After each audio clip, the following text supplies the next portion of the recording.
Hi everyone, I'm David Xu, the product manager for Champions on Wild Rift.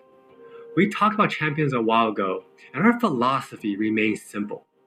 We want to retain the feel of your favorite champions so they are authentic to what you know from League, and we only look for changes where it makes sense, like to accommodate Wild Rift's faster game pacing, our slightly smaller map, or to adjust for the dual stick controls. Now you're probably wondering who has made it into the Alpha roster. So we put together a little something to show you who made the cut this time around.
This lineup is just the start, and there'll be lots more in the near future.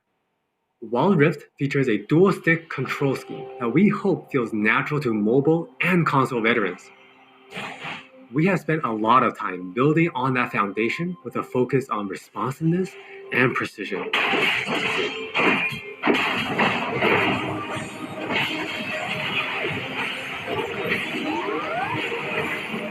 We have invested a ton into targeting, aiming, and some new tech we're not quite ready to show yet. Now with that in mind, let's take a closer look at a few of Wild Rift's champions. For Nasus players, we felt it was critical to maintain his infinite scaling raid boss fantasy in Wild Rift. And to do that, we adjusted the speed at which he gains stacks of Siphoning Strike to make sure that he can still ascend in the late game. For Twisted Fate, we mentioned a couple months ago that we were polishing up his stack deck to be more than a passive ability. The new version grants our favorite gambler a burst of attack speed, opening up new potential build paths.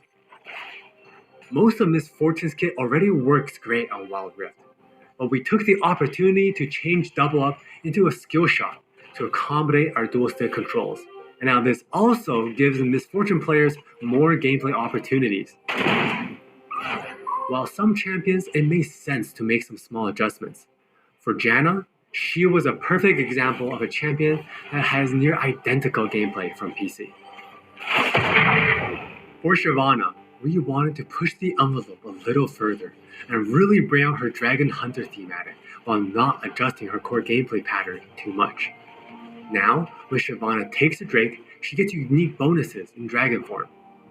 For example, killing an Infernal Drake adds some true damage against Scorch enemies. And a Mountain Drake will grant Shyvana a slow on her Twin Bite. So, as you can see, we are keeping the experience pretty close to PC, with a few changes that hopefully better fit our new platforms. We think it will be awesome if you can pick up some of your favorite champions in Wild Rift and immediately start showing off your skills against other players. And now, let's hear more from Jonathan to talk about Wild Rift's core gameplay. Hey everyone, I'm Jonathan Chow, and I lead the gameplay and balance team on Wild Rift. We've got a lot to share with you today, so let's get started. Wild Rift's gameplay will look pretty familiar to League players, so we thought we'd start at the same place every League game does. Let's head into Champ Select. Just like on PC, you can select from a range of summoner spells that give you powerful but limited tools to turn the tide of battle. Smite will be a little different, but we'll get into that later. With Wild Rift's rune system, we're looking to bring the meaningful pre-game decision-making of Runes Reforged on PC, but streamlined for shorter game sessions. There are 8 keystone runes to choose from, like Electrocute, Airy, and Conquer. You can then pick 3 minor runes to complement your choice. We added a few new minor runes unique to Wild Rift, like Sweet Tooth, which grants you gold when you eat honey fruit, and Loyalty, which gives you and your lane partner defensive stats when you're close to each other, and this bonus stacks too. You might have figured out some of this already from our previous gameplay clips, but let's talk about some of the features of our map, which is called Wild Rift. There are 3 lanes in the rift. Pick one and push forward. Defeat the enemy turrets and Nexus to win.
Wild Rift still has all the phases of a League game that you would expect, but shortened to 15 to 20 minutes.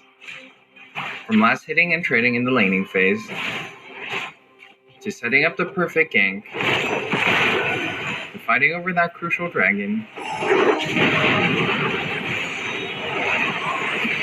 to clutch team fights.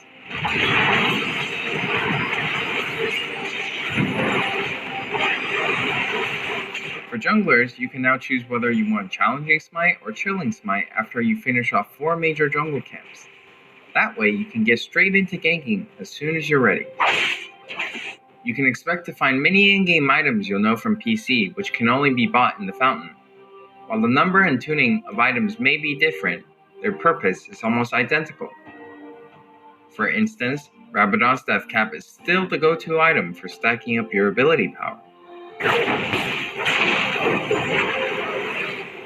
And Trinity Force still deals tons of damage.